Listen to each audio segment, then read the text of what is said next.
మనము వెంకటేశ సుప్రభాతం 8వ శ్లోకంలోకి వెళ్ళబోయే ముందు 7వ శ్లోకంలో జరిగినటువంటి కొన్ని సంఘటనలు మనం చర్చించుకుందాం. అనంతాళ్వార్ జీవితంలో జరిగినటువంటి 3 ముఖ్యమైన సంఘటనలు ఇప్పటికీ చారిత్ర ఆధారాలుగా మనకు మిగిలిపోయినాయి. ఒకటి, అనంతాళ్వార్ విసిన గుణపం. ఇది ఎక్కడ ఉంది? మహాద్వారానికి కుడి పక్కన ఉంది, మనము చూడవచ్చు. అలాగే శ్రీవారి చుబుకం మీద ఇప్పటికీ కూడా ఒక తెల్లని గుర్తు ఉంటుంది. ఏ మూర్తికి కూడా ఉండనటువంటి గుర్తు, అది అనంతాళ్వార్ వేసిన ఆ గుణపం యొక్క గుర్తు. ఆయన దాన్ని అలాగే ఉంచేసుకున్నారు, ఒక శ్రీవత్స చిహ్నంలాగా మార్చేసుకున్నారు. రెండవది ఏంటంటే, పూల తోటలో రాత్రిపూట అనంతాళ్వార్లు పద్మావతి శ్రీనివాసులను బంధించడానికి వెళితే శ్రీనివాసుడు పారిపోయినాడు. ఆ నవవధువులాగా ఉన్నటువంటి ఆ పద్మావతి దేవి దొరికిపోయింది. ఆమెను ఒక సంపంగి చెట్టుకేసి ఆయన కట్టేస్తారు. తెల్లవారి ఆయన పొరపాటు తెలుసుకొని, అయ్యో నేను రాత్రి బంధించింది పద్మావతి అమ్మవారిని ఒక బుట్టలో పూల బుట్టలో కూర్చోబెట్టుకొని వెళ్ళి శ్రీనివాసుడికి సమర్పిస్తాడు. అయితే ఇది ఇప్పటికీ మన తెలుగు వాళ్ళ ఇంట్లో ఒక ఆచారంగా మిగిలిపోయింది. మేనమామలు ఏం చేస్తారంటే, పెళ్లి కూతురు ఒక బుట్టలో కూర్చోబెట్టుకొని వేడుకగా తీసుకువెళ్ళి పెళ్లి మండపానికి తీసుకెళ్తారు. ఇది మన ఆచారంగా అయిపోయింది. ఇంకొకటి ఏంటంటే, బ్రహ్మోత్సవాల చివరి రోజు స్వామివారి వాహనం అపప్రదక్షిణల గుడిలోకి ప్రవేశించటం.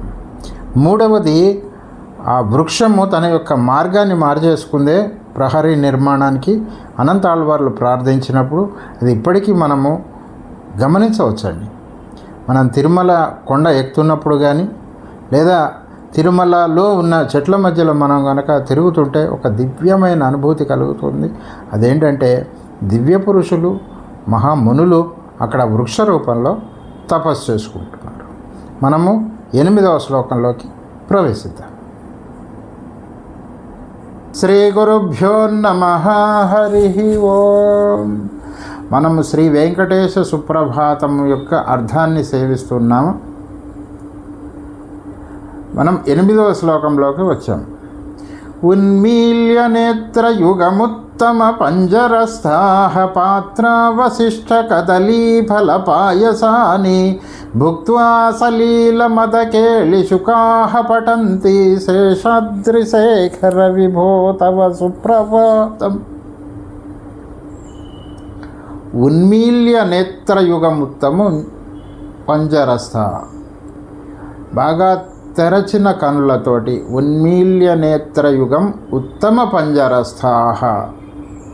ఉత్తమమైన పంజరంలో ఉండి, అంటే బంగారంతోటి, మణులతోటి, రత్నాలతోటి చేసిన ఉత్తమమైన పంజరంలో ఉండి పాత్రావశిష్ట కదలి ఫల పాయసాని. పాత్ర అవశిష్టమైనటువంటి అరటి పండ్లు మరియు పాయసాన్ని స్వీకరించి భుజించి మదకేళి శుకా పఠంతి. అవి సంతోషంగా ఆ చిలుకలు స్వామి యొక్క సంకీర్తనం చేస్తున్నాయి.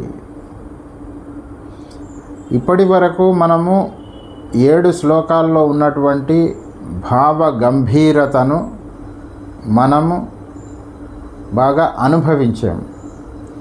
చిలుకలు, పంజరము, అందులో పాయసము భుజించి, అరటి పండ్లు భుజించి ఆనందంగా పాట పాడటం. ఇంతేనా? ఇందులో ఏమన్నా భావగంభీరత ఉందా? అసలు ఈ చిలుకలు ఉన్నాయా తిరుమలలో? అటువంటి పంజరాలు ఏర్పాటు చేశారా? వాటిలో చిలుకలు ఏమన్నా భుజిస్తున్నాయా? లేదా తిరుమల చరిత్రలో కానీ ఇటువంటివి మనకు కనపడినాయి అంటే కనపడలేదు అటువంటి పంజరాలు. ఇక్కడ స్వామి సూచించేది, ప్రతివాది భయంకరం అనన్ వారు సూచించేది ఈ పంజరం కాదండి, ఉత్తమోత్తమైన పంజరం. ఏంటది? మనకు విష్ణు పంజర స్తోత్రం అని ఒకటి బ్రహ్మాండ పురాణంలో నారద మహర్షి మనకు అనుగ్రహించినది స్తోత్రం ఉంది. దాంట్లో ఏముంటుందంటే, నా పాదాలు గోవిందుడు రక్షించుగాక, నాభి వచ్చి అచ్యుతుడు రక్షించుగాక, నా నేత్రాలను నారాయణుడు రక్షించుగాక ఏంటండి, నారాయణుడికి ఇదే పని. పాదాలు, నాభి, నేత్రాలు రక్షించడం దీనికన్నా పెద్ద పని లేదా ఆయనకంటే? అది కాదే. స్వామి, నేను మాట్లాడితే నా నాలుక నీ గురించి మాట్లాడాలి. నేను చూస్తే నీ యొక్క దివ్యమంగళ రూపాన్ని నేను దర్శించుకోవాలి. నా పాదాలు అడుగు వేస్తే నీ యొక్క ఆలయం వైపు నా యొక్క అడుగులు సాగాలి. నేను సేవ చేస్తే నీ సేవగా మారాలి. మిగతా పనులు ఏమన్నా చేస్తే అది ధర్మాచరణ వైపు అడుగులు వేయాలి. నేను చేసే ఉద్యోగం కానీ లేకపోతే నేను నిర్వహించే విధులు కానీ అవన్నీ ధర్మాచరణం వైపు ప్రయాణించి నీ యొక్క అనుగ్రహాన్ని సంపాదించుకోవాలంటే ఇవన్నీ విష్ణు పంజరంలో ఉండాలి, అంటే నీ ఆధీనంలో ఉండాలి. అప్పుడు ఏమవుతుంది? కామ, క్రోధ, లోభ, మోహ, మద మాత్సర్యములు నా దగ్గరికి రావు. అలాగే అసుర లక్షణాలేవి చుట్టుపక్కల ఉండవు. అప్పుడు నీ యొక్క సేవను నేను చేయగలుగుతాను. ఫల పాయసాని అని ఒక అద్భుతమైన పదం వాడారండి. మనకు 25వ పాశురము తిరుప్పావైలో గోదా అమ్మవారు కూడా దీని గురించి మాట్లాడుతుంది. అమ్మ అనుగ్రహించింది. ఆ పాయసం ఏంటంటే భగవదనుభవము కూడారై వెల్లుం సీర్ గోవింద అని కీర్తిస్తుంది కదా. ఆ పాయసము మనము అనుభవించాలంటే ఈ చిలుక అనుభవించాలి, ఈ జీవుడు అనుభవించాలి.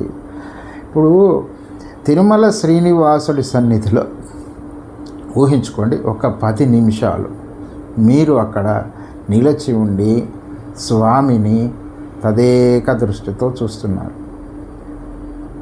అటువంటి అనుమతి మీకు లభించింది. బయటికి వచ్చారు. ఇప్పుడు అడిగామనుకోండి, ఏమండి మీ నేత్రాలు స్పందించినయా, మీ శిరస్సు ఆనందించిందా, మీ హృదయం ఆనందించిందా, మీ చేతులు ఆనందించినయా? ఏంటంటే ఒళ్ళంతా పులకరించింది అంటామే, ఆ అనుభవం ఇది.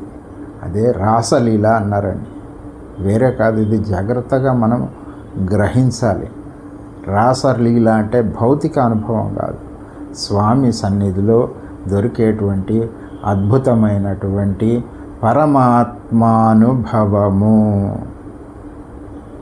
దీన్ని మనకు కులశేఖరాల వాళ్ళు ముకుందమాలలో ఒక అద్భుతంగా ఒక శ్లోకం ఇచ్చారండి మనకు. కృష్ణత్వదీయ పద పంకజ పంజరాంతమధ్యైవ మే విశతు మానసరాజహంస ప్రాణప్రయాణ సమయే కఫవాత పిత్తై కంఠావరోదన విదౌ స్మరణం కుతస్తే. స్వామి, నా మనసు అనేటువంటి హంస అది ఎటెటో పరిభ్రమిస్తుంది స్వామి. కృష్ణ ఫదీయ పద పంకజ పంజరాంతం అధ్యైవమే విశతు.